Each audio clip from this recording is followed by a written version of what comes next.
नमस्कार दोस्तों। एसएससी के मैथ्स के प्रीवियस ईयर क्वेश्चन की प्रैक्टिस सीरीज में आप सभी का स्वागत है। इस क्लास में हम दिनांक 17 सितंबर 2024 को कंडक्ट हुए एसएससी सीजीएल के टीयर 1 के शिफ्ट 2 के मैथ्स के क्वेश्चंस को देखने वाले हैं। तो ये क्लास की शुरुआत करते हैं। क्वेश्चन नंबर 13, समचतुर्भुज PQRS में O एक आंतरिक बिंदु है और वह O ऐसा बिंदु है जिसमें कि OP और OR जो है इक्वल है। तो हमसे SOQ का मान पूछा है। एक रोम्बस बना लेते हैं। PQRS क्या कंडीशन है कि OP और OR का जो डिस्टेंस है वो बराबर है। अगर कोई बिंदु इसमें अंदर में O है और वो जो है P से भी इक्वल डिस्टेंस में है, R से भी इक्वल डिस्टेंस में है, तो वह बिंदु किस में फॉल करेगा, कहाँ आएगा? इस डायगोनल में ही कहीं होगा, या तो यहां होगा या यहां पर होगा, यहां होगा, कहीं भी होगा, लेकिन इस डायगोनल SQ में होगा। ठीक है, हमसे क्या पूछा है? SOQ। अगर SQ में ही वो फॉल कर रहा है तो SOQ का मान कितना होगा? 180 डिग्री। दोस्तों, यदि आपको क्लास समझ में आए, पसंद आए तो इसे लाइक और सब्सक्राइब भी करते चले। Next question, question number 14।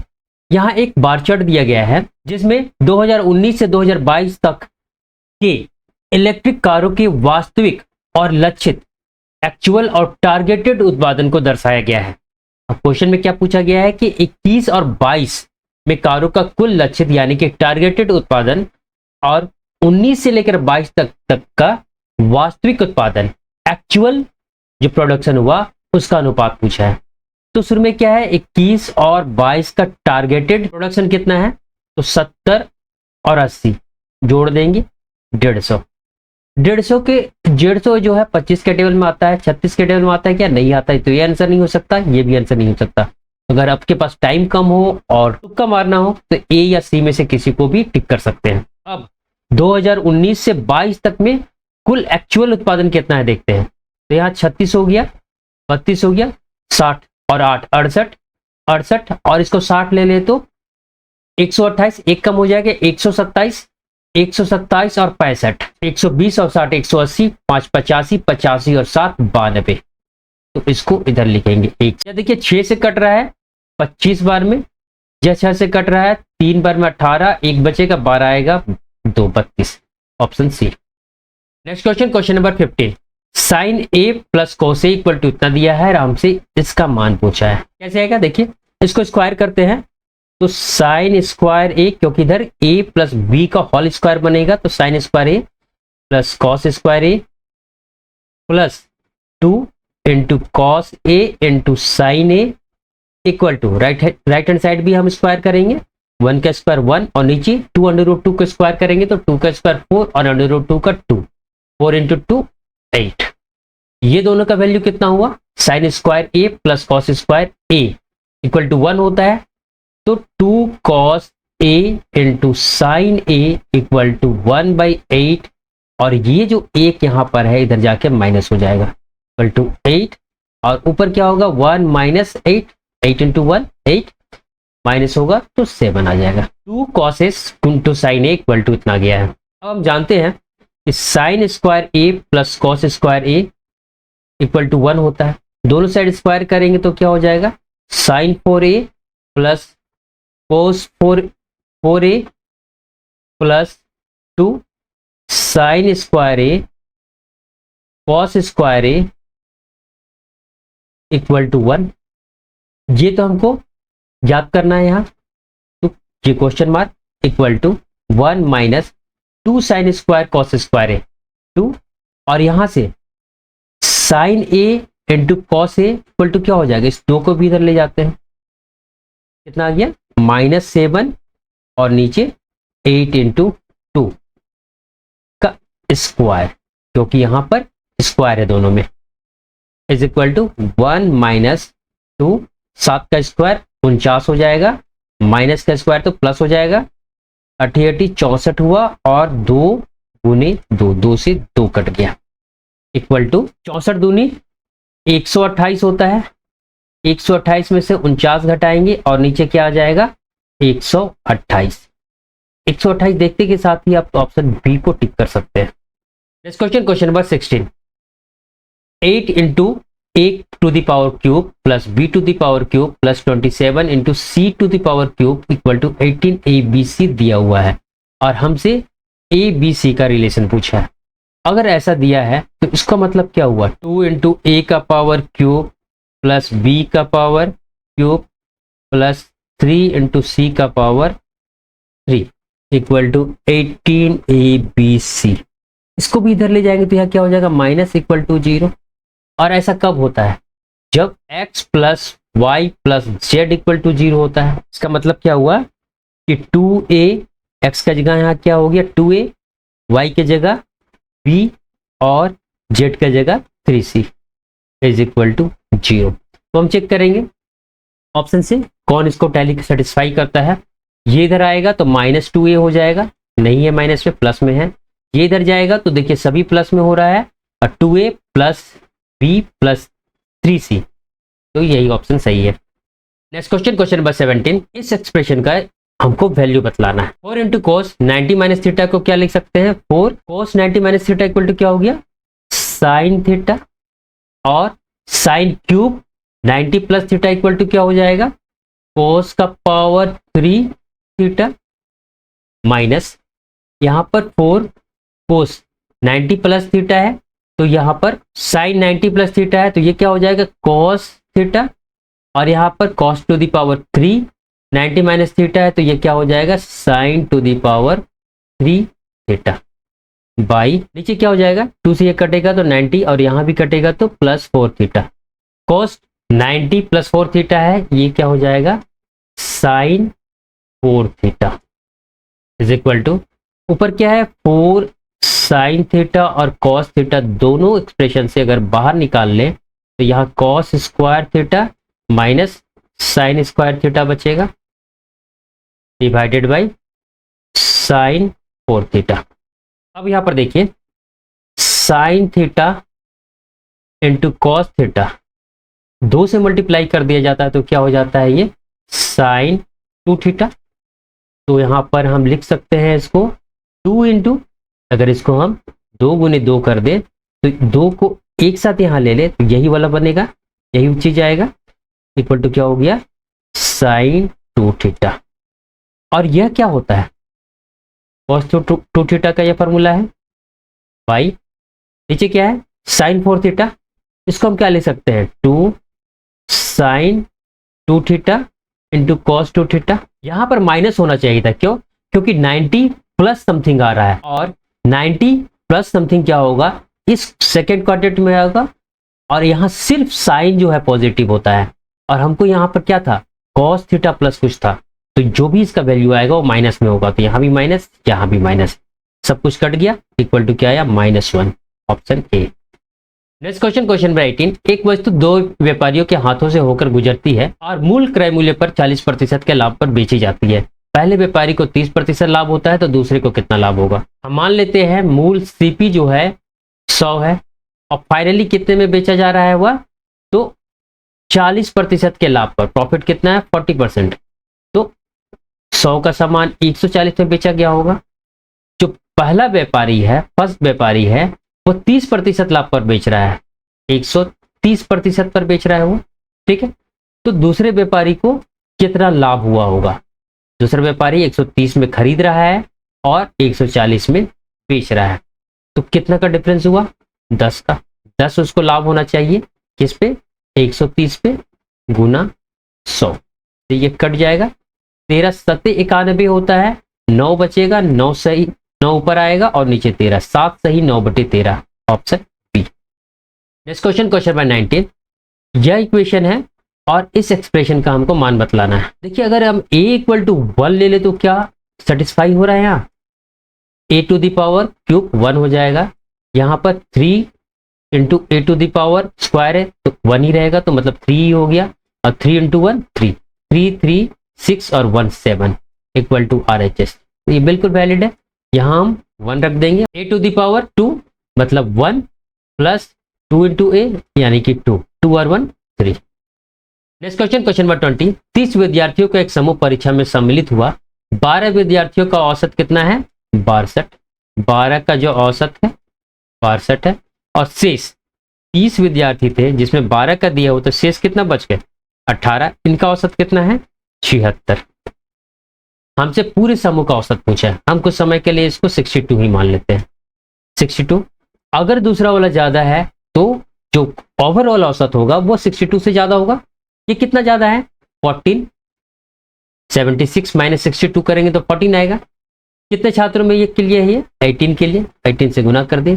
यही जो एक्स्ट्रा अंक आ रहा है ये 30 विद्यार्थी पूरी कक्षा में बटेगा। ठीक, 30 से भाग दे दिए इक्वल टू 62। ये 6 से कट रहा है, इसको 3 से काटते हैं 6 बार में, और ये 10 नीचे 10 आएगा राउंड फिगर में। इसका ऐसा किए 14 25 70, 14 6 84। 10 से भाग देंगे तो यहां पर पॉइंट आ जाएगा। 62 में 8 प्लस होगा तो 70, 70 plus 4। Next question, question number 21। साधारण ब्याज के वार्षिक दर क्या होगी जिस पर 1040 की राशि 1.5 वर्ष में 1260 हो जाती है?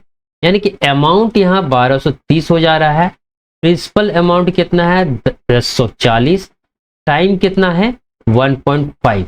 हमसे एसआई का दर पूछा है, आर इक्वल टू क्या पूछा गया है? तो एसआई कितना होगा?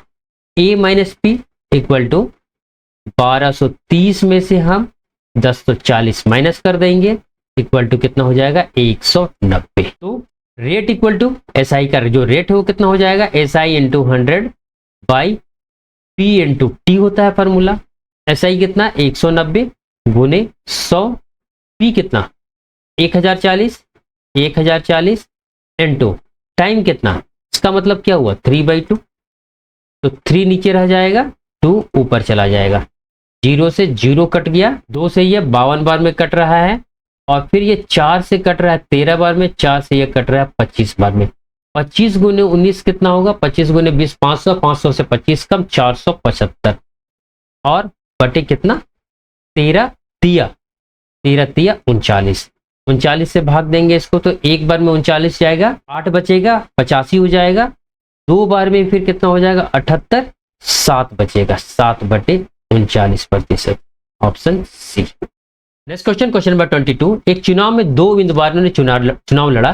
कुल मतदाताओं में से 80% मतदान डाला गया। डाले गए मतों में से 5% अमान्य थे, इनवैलिड थे। विजयी उम्मीदवार को वैध मतों का 70% प्राप्त हुआ और वह 36,480 मतों से बहुमत से जीता। कुल मतदाताओं की संख्या ज्ञात कीजिए। देखिए यहाँ विनर और लूजर दो ही कैंडिडेट है। यहां तक वाले क्वेश्चन को छोड़ देते हैं और यहाँ देखिए 70% किसको मिल रहा है? जो विनर है उसको। यानी कि 7 अगर इसको मिल रहा है तो लूजर को कितना मिल रहा होगा? 3। टोटल 10 में से 7 इसको मिला 70%, तो 30% इसको मिला लूजर को। इन दोनों का डिफरेंस कितना हो गया? 4। यानी कि 4 यूनिट से 4 मत से अगर 10 मत है तो वह विजयी हो रहा है। जो विजयी उम्मीदवार है वो विजयी हो रहा है। ठीक है, टोटल यहाँ कितना दिया है? 36,480। 4 से इसको कट कीजिए, 9120। हमको क्या चाहिए? 10 यूनिट। 10 यूनिट इक्वल टू यहां 10 से गुना हो जाएगा। यानी कि इतने टोटल क्या है? वैध मत है। क्योंकि जो विजयी उम्मीदवार है और जो लूजर है, इन दोनों को वैध मत ही प्राप्त हो रहे हैं। वही हो गया वैध मत यहां पर। अब क्वेश्चन के अनुसार 80% ही कुल मतदाताओं में से मतदान देते हैं। इसमें से 5% जो है अवैध घोषित हो गए। अगर 5% अवैध घोषित हो गए तो वैध मत कितने हो गए? 95%। और ये कितना होता है? 19/20। तो इसको 19/20 से गुना कर देंगे तो ये हमको क्या मिल गया? वैध मत। और वैध मत हम यहां पर कितना निकाले हैं? देखिए यहां पर 91 और 200। इससे ये कट गया 4 बार में। 4 से ये कटेगा क्या? बिल्कुल कट। 2 बार में 8, 1 बचा, फिर 2 बार में 8, 3 32, 8 बार में 32। 19 से भी कटना चाहिए, 19 से का 19, 3 बचा, 22 से, और 8 38, 2 बार में 38, 1200। 1% कितना हो गया? 1200। और ये 1% क्या है? जो टोटल मतदान है उसका 1%। तो टोटल मतदान के मतदाता कितना हो जाएंगे? 100% इक्वल टू 1200 गुने 100, यानी कि 1,20,000। Next question, question number 23। यहां एक टेबल दिया गया है जिसमें फिजिक्स और केमिस्ट्री में प्राप्त अंक के आधार पर 100 विद्यार्थियों को वर्गीकृत किया गया है। क्वेश्चन में क्या पूछा है कि केमिस्ट्री रसायन विज्ञान में उच्च शिक्षा के लिए, हायर स्टडीज के लिए न्यूनतम 40% अंक की आवश्यक है। तो ऐसे कितने विद्यार्थी पात्र है जो कि हायर स्टडी में जा सकते हैं? टोटल मार्क्स कितना है? 50। हमको हायर स्टडी में जाने के लिए कितना चाहिए? 40%। तो 40% निकाल लेते हैं इसका। 5 गुने 4 20।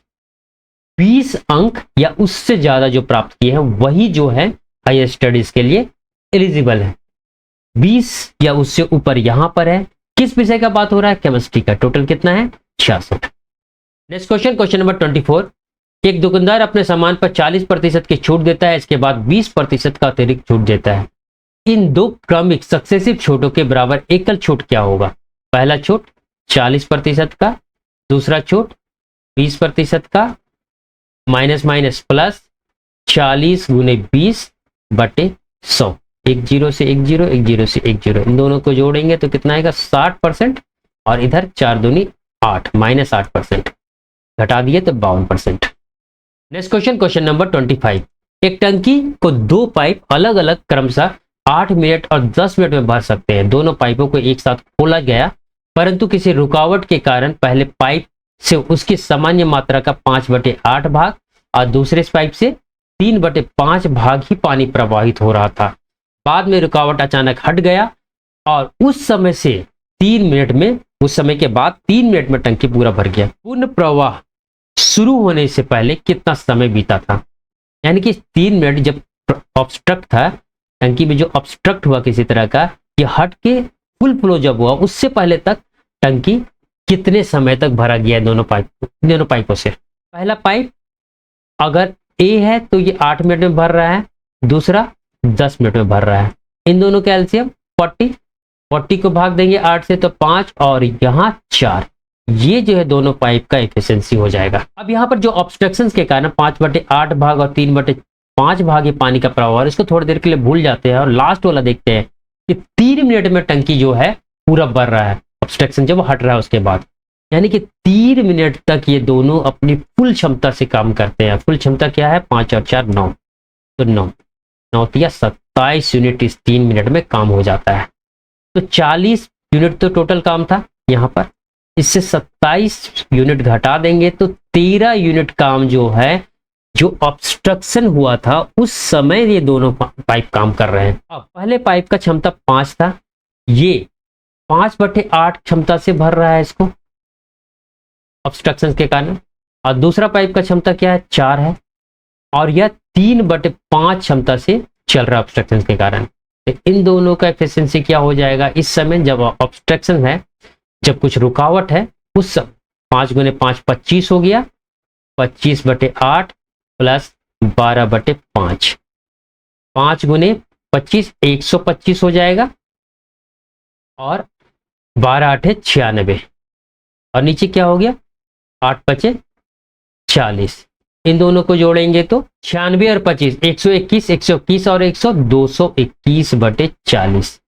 मान लेते हैं कि जो ऑब्स्ट्रक्शन हुआ था उस समय ये दोनों पाइप जो है x मिनट के लिए काम करते हैं, तो दोनों का क्षमता तो यही है, इतना गुने x, ये टोटल काम ये करेंगे, और ये इक्वल टू कितना होना चाहिए?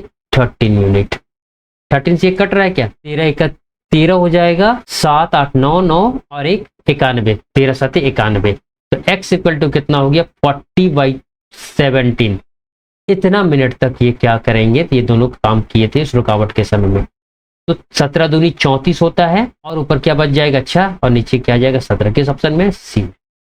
दोस्तों यदि आपको क्लास पसंद आया हो, समझ में आया हो, आपके फायदे के लिए हो, तो इसे लाइक, सब्सक्राइब और शेयर जरूर करें। Thank you.